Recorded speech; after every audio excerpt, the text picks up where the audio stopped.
Alternative education point में आप सभी का स्वागत है। आज हम क्लास 8 का क्वेश्चन पेपर डिस्कस करेंगे। संस्कृत का है और मध्य अवधि मध्य होते हैं मिड टर्म का है और इसके टाइमिंग की बात करें 2.5 घंटे की टाइमिंग होती है और पूर्णांक की बात करें 60 मार्क्स का टोटल होते हैं। यहाँ पर सामान्य निर्देश दिए हुए हैं, क्वेश्चन पेपर है, यहाँ पे हम पढ़ सकते हैं, देख सकते हैं।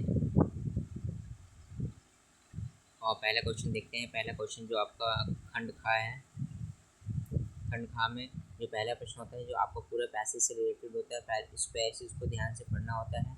और पहला प्रश्न में ही पहला प्रश्न का हाँ, इसमें तो केवल हमें 2 प्रश्न करने हैं, कितने 3, हमें 4 प्रश्नों में से कोई 2 प्रश्न करने। इस पैसेज को ही पूरे ध्यान से पढ़ेंगे। इस पैसेज को पढ़ के ही हमें सारे जितने भी आंसर टोटली हमें इसी में से आंसर मिल जाते हैं। पैसेज में से ही हमें पढ़ के आंसर देना है। जैसे करिश्मा काले, तो इसमें हमें इस प्रश्न में से आ वाले में हमें कोई 3 प्रश्न करने हैं, 4 में से कोई 3 प्रश्न करने हैं। और इसमें भी हमें क्या करना है, जैसे बा वाले प्रश्न में है और इसमें हमें कोई 2 में से कोई 1 प्रश्न करना है। और इसमें क्या करना है, हमें पूर्ण वाक्य में करना है। अभी जैसे इसमें हमें क्या करना था, एक पदेन में, मतलब एक पद में हमें उत्तर देना था। एक पदेन मतलब एक पद में, एक ही शब्द में जैसे आंसर देना था। जैसे हम देख सकते हैं, अब एक करके बता देता हूँ मैं आपको। जैसे करिश्मन काले जलस्याय, तो इसका हो जाएगा कि तो इसका क्या हो जाएगा, ग्रीष्म काले, इसका हो जाएगा ग्रीष्म काले। तो एक ही पद में हमें आंसर इसको देना होता है इस तरीके से। और तीसरे में हमें व्याकरण से संबंधित है, जो सा है,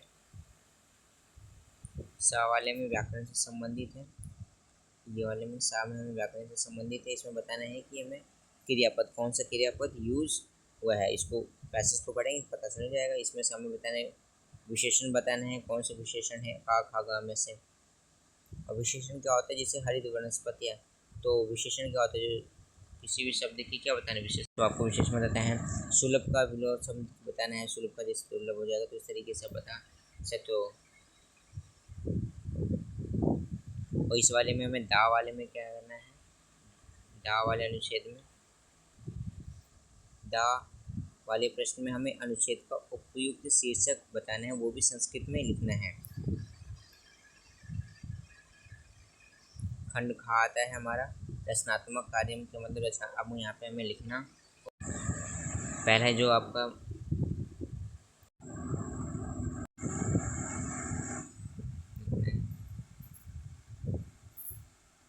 प्रश्न 11 में भी हमें यही करना है। एक पदेन में से दो में से कोई एक प्रश्न करना है। बा में भी हमें पूर्ण वाक्य में 2 में से कोई एक प्रश्न करना है। सा है व्याकरण से संबंधित है, और इसमें से कोई 3 प्रश्न में से कोई 2 प्रश्न करने हैं।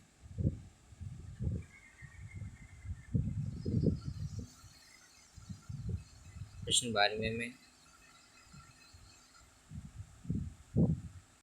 यहाँ पे संवाद दे रखा है। संवाद को ध्यानपूर्वक पढ़ना है। इसमें है शालिनी है, माला है, शालिनी है, राकेश है और शालिनी है, जो आपस में क्या बातचीत कर रहे हैं, संवाद कर रहे हैं। वैसे क्या होता है, डायलॉग चल रहा है यहाँ पे। इस पढ़ना है, देन उसके बाद आपको क्या करना है, उसको पढ़ने के बाद आपको इसमें आंसर देने हैं। एक पदेन में मतलब इन प्रश्नों के पढ़ना है, देन उसका आंसर देना है। बाद में क्या करना है कि 2 प्रश्न में से कोई एक प्रश्न करना है। और सा है वाले प्रश्न में हमारे व्याकरण से संबंधित है। 3 प्रश्न में से कोई 2 प्रश्न करने हैं। इसमें जैसे चिकित्सा में प्रथमा द्वितीय तृतीय विभक्ति कौन सा हो सकता है, मुझे जैसे इसका क्या हो सकता है, तृतीय हो सकता है। मैं आपको पेपर सॉल्व नहीं, वैसे मैं आपको ओरली जैसे बता तो किस तरीके से पेपर आता है, अटैम्प्ट करना है। अगर आप कहते हो कि पेपर को सॉल्व करा तो मैं पेपर को भी सॉल्व करा दूंगा नेक्स्ट वीडियो में। तो मंजूषा में क्वेश्चन नंबर 13 है। 13 में हमें जैसे 13 में